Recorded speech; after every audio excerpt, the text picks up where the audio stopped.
Hello campers and roadwalkers, my name is Mark Froilan Jason Dragon. Yes, that is my last name. And as you can see, I am outside. You might ask why I am outside, but well, in this video we will discuss why I am outside and things we can do when we are outside.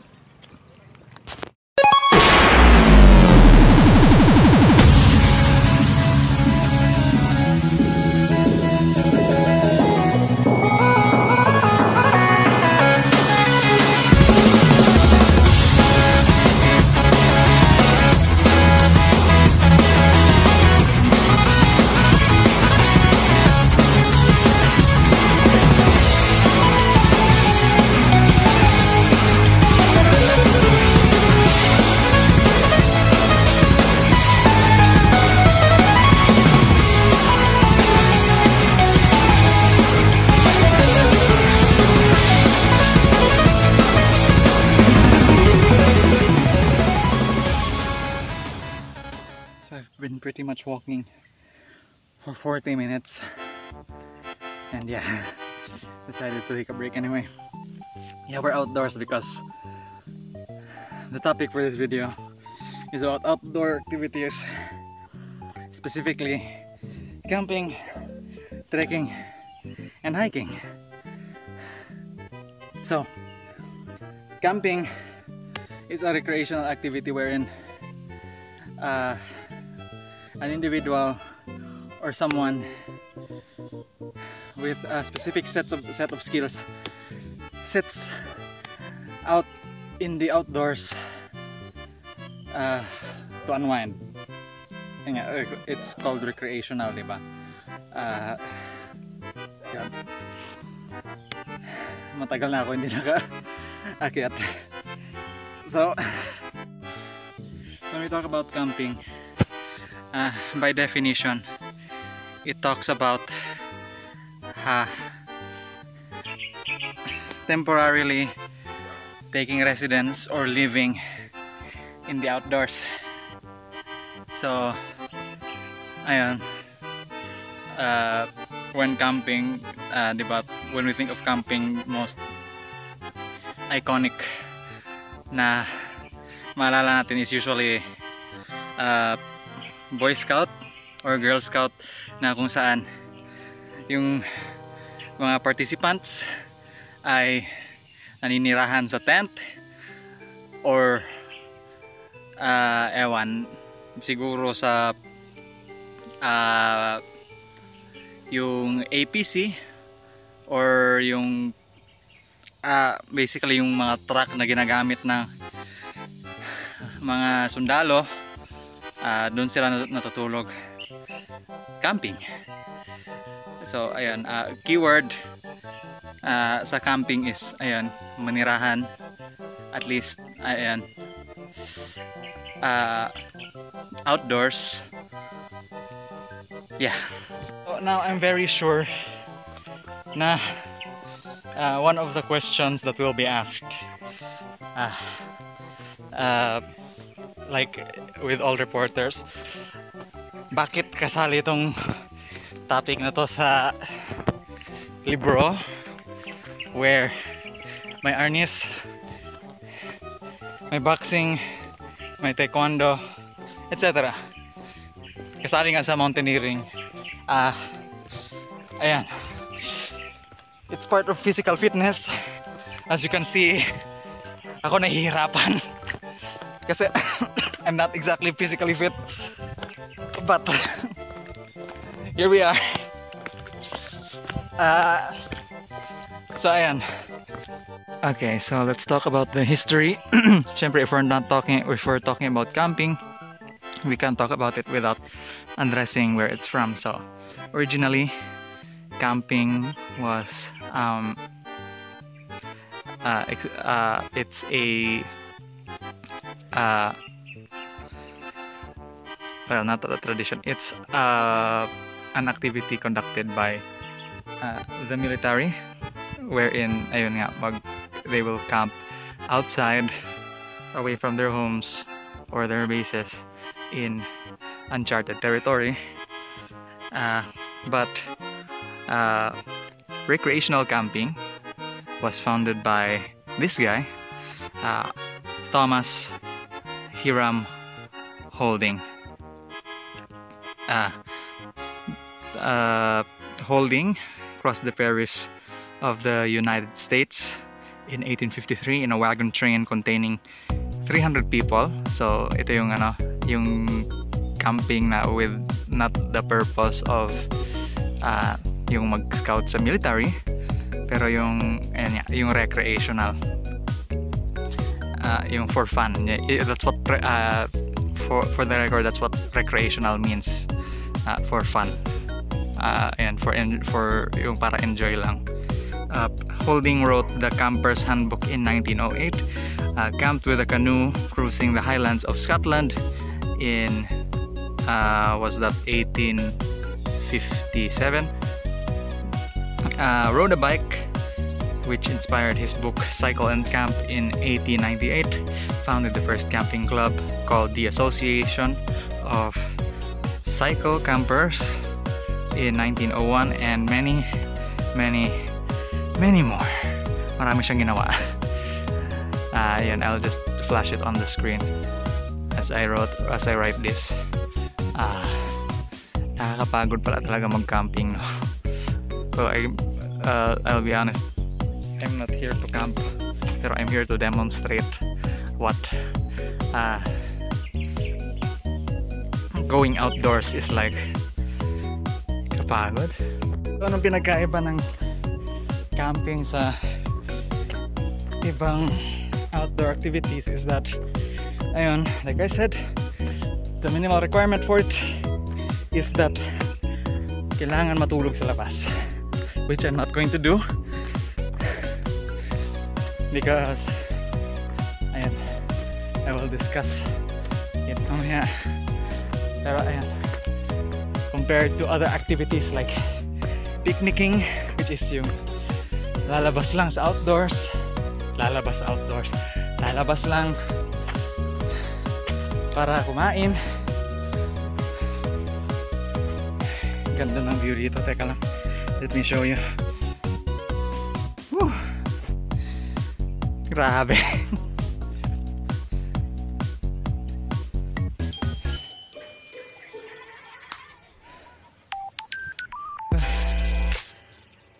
I guess I'll take another break here. So for camping, maraming pwedeng gagawin, such as ayun, yung mangisda, fishing,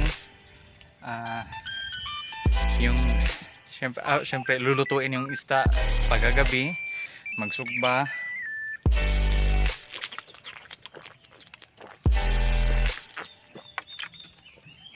init, ano pa ba, ayun, yung magtampisaw sa river, mag-akyat ng bundok like mountaineering, pero not really kasi yung mountaineering is may special equipment na and syempre matulog sa tent and mag-bonfire, mag-campfire,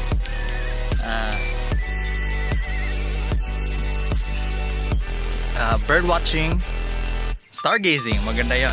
Like, yun yung mga common na ginagawa.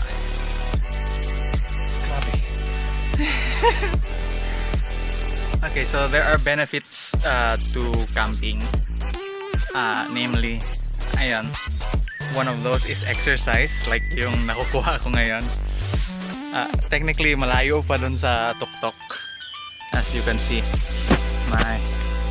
Although ayun nga, medyo sementado na, ayun, may dumaan.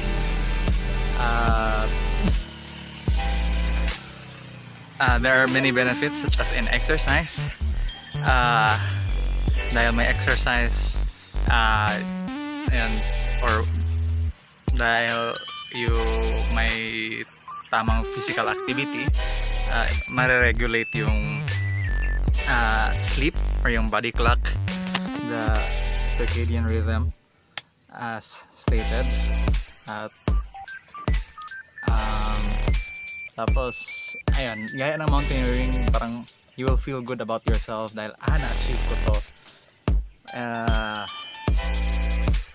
Grabe ang init. May init pero may ano, parang uulanan ako mamaya. Anyway, so in camping usually ang pinaka-common na ine-embake is syempre tent kasi matutulog sa labas, cookware para syempre makaluto ng either dalang pagkain or like yung hinuling pagkain na isda or whatever from the outdoors.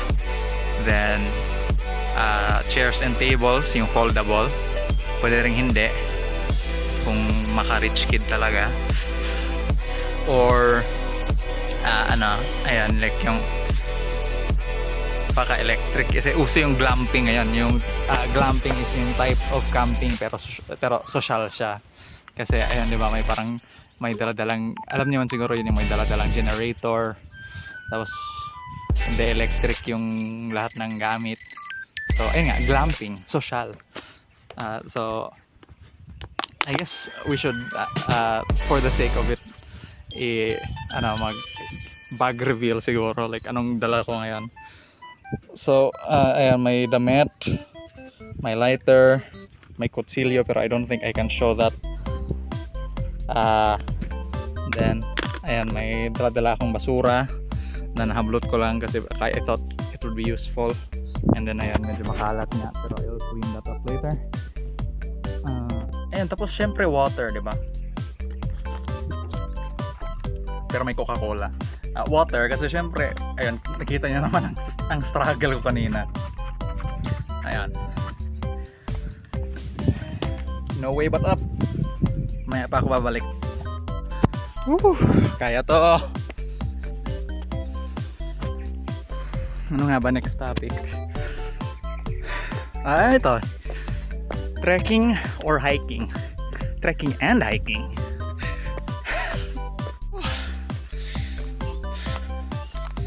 Hi, cow.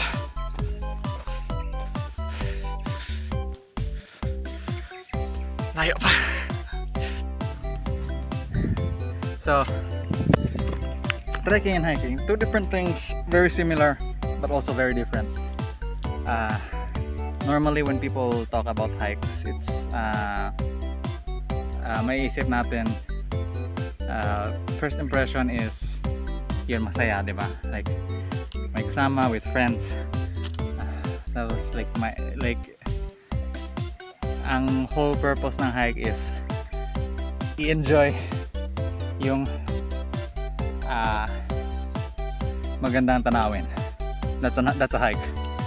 A trek is something na more, hindi naman siya dangerous, pero like mas stressful. No, pero mas well, comparatively boring. Depende sa perspective. Ang trek is about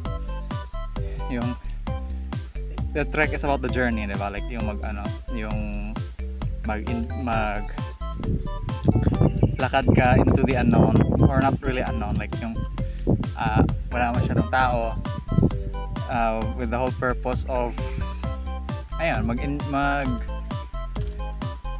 go into the wilds, ayan, maglakad,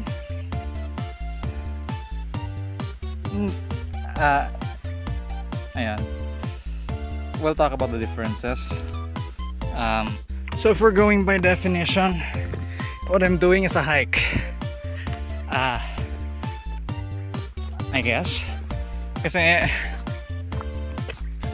mainly, first difference between trek and a hike, and trek matagal. Ang hike di masyado. A trek can last up to 3 or more days. A hike maybe 2 days or less. Here we are, almost there. Final destination. Speaking of destination, main difference between trekking and hiking number 2, terrain. Hiking, usually ayan, hike, nasa map na yung trail nila, usually tourist spot or magandang tanawin yung target. Meanwhile sa trekking, I need to lie down. Meanwhile sa trekking, ang purpose is to look for unchosen paths, to discover new things. Wait. Okay, difference number 3 between trekking and hiking. Sa hiking, usually may accommodation. Say for example, kung hiking club, kung saan sila nagsimula,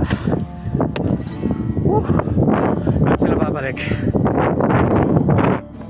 Sa trekking naman, usually they go from point A to point B. For example, if yung trekking nagsimula siguro sa Mount Apo, mag-station sila sa Kidapawan City, and then pag-go sila ng parang unmarked territory, dadaan sila ng Mount Apo, who knows where, then lalabas sila sa Santa Cruz, Davao del Sur. So and then doon na sila babalik or matutulog. So ayan, that's the difference between hiking and trekking.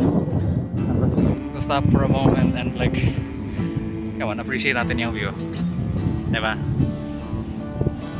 This is where I live.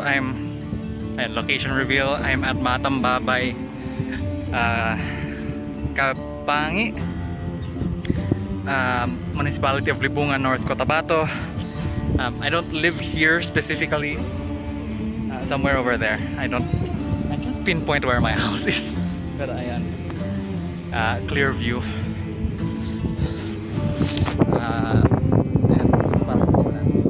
Stay here for a bit. Pero ayan. Ayan. Difference number 4 is ang difficulty. Trekking is not for everybody. Although you can, I mean as you can see, nahihirapan nga ako dito, and I call this a hike. So it is technically a hike. Thus, ayan. Ang trekking is, it requires a specific set of skills, considering how hard it is, and hiking, syempre usually there's assistance, and it's a leisure one, so like parang I don't know why I did this. I mean, I did this for the video, for the report, para sagrado. And then yeah, hiking, ang main purpose is for leisure. Trekking is all about the adventure and what you get out of it as a trekker. So let's talk about what we need for trekking or hiking. Number 1, obviously, you need good shoes, the right shoes for hiking or trekking. In this case, pangkuan. Well, hindi siya for running, specifically for rough terrain. And yeah, ano pa ba?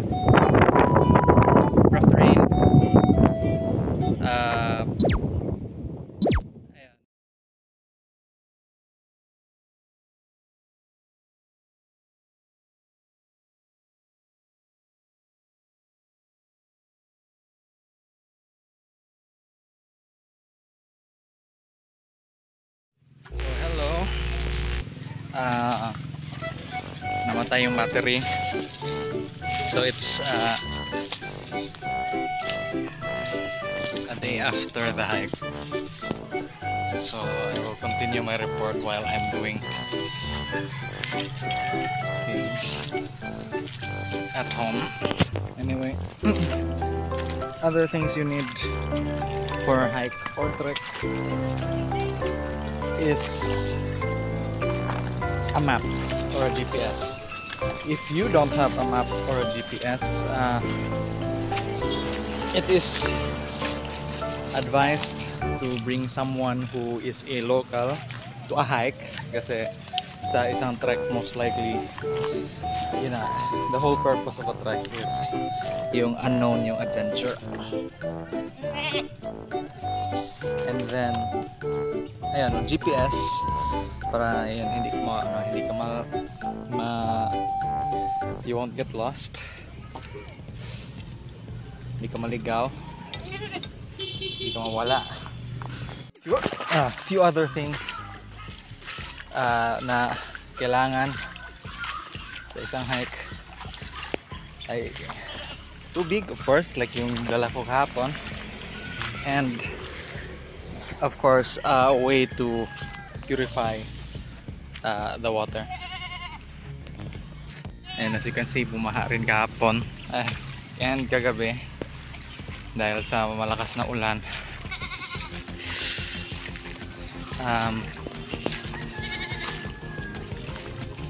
Ayan, kailangan rin ng way to purify the water na dala, syempre, kasi baka maubusan mid-hike. And then ayan, syempre another thing na kailangan sa isang hike ay ayan, kung merong water, kailangan may food. Syempre gugutumin ka niyan. It will last for like 2 days, 3 days. So yeah, madali naman yung i-explain, di ba? So, ayan, especially kahapon, notable na kailangan dalhin sa isang hiking trip ay yung rain gear. So like payong, raincoat, and kasi ayan, di natin alam, baka biglang babagyo tulad ng kahapon, kaya umuwi ako agad. Hindi ko lang na-record kasi nalobat.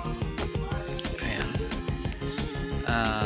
Pero yeah, another thing na syempre kailangan dahil yun yung para sa safety dun sa isang hike ay syempre dapat may kasama, and para sure dapat lahat ng kasali sa trip merong safety items. Ano ba itong safety items? These are things that will assist your safety, ayun na, sa trip. Ano nga ba to? Like whistle. Syempre kung malayo ka sa grupo tapos di lang napansin, or like you're in danger, pwede ka mag-signal using whistle. Ano pa ba? Ayan, yung parang emergency alarm like SOS, pwede mong i-send sa cellphone. Syempre kasali na yung cellphone doon sa yung safety item.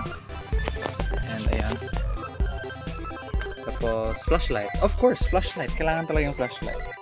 Flashlight, lighter, tapos posporo, syempre kasi kailangan ng para in case for example maligaw, pwede ka mag-start ng apoy pang signal. Depende kung makaintindi, pero usually nakakaintindi naman yung especially when it means na let us speed run the rest of these kasi medyo self-explanatory naman itong iba. First aid kit, syempre first aid kit important kasi yun na nga, baka may ma-injure during sa hike. Self-explanatory. Knife and multi-tool. Syempre it's good for many things. Multi-tool nga, it's for multitasking. sa isang hike, magagamit siya sa ayan, pagputol ng bagay-bagay tulad ng lubid, tali, for cooking, for ayan, pag ano nang magagamit for first aid, and like yung lubid for tent. And ayan, tent, it's important to have shelter kasi ayun nga, matutulog kayo someplace else probably, or like sa campsite kasi siya pangit naman kung sa labas kayo matutulog, maraming lamok, maraming kuan, depende na yan. And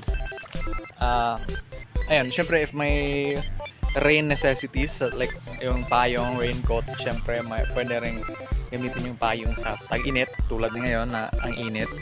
And then ayan, sunblock para ano, para iwas lamok nga, like as I said. And trash bag of course kasi and we will not leave our things sa kagubatan. We will clean as we go, and syempre para ma-preserve rin yung kagandahan ng pinuntahan, diba? So yeah, I guess that's it. This video is done in compliance for the anong tawag yun? Physical activities through health and fitness, to exercise based, diba? Ayan.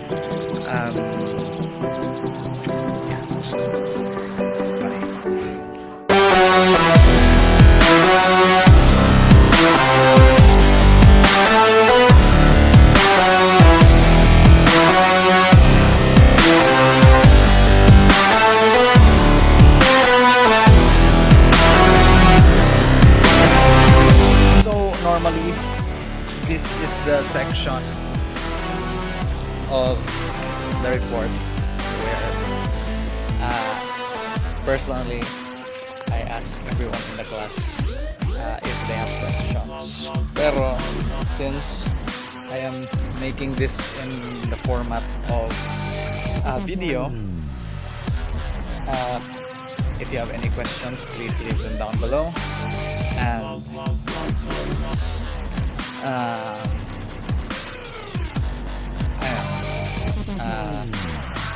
please let me know if you've enjoyed my content. Yeah, so that's it. This is Mark for Long Jason Dragon, signing off.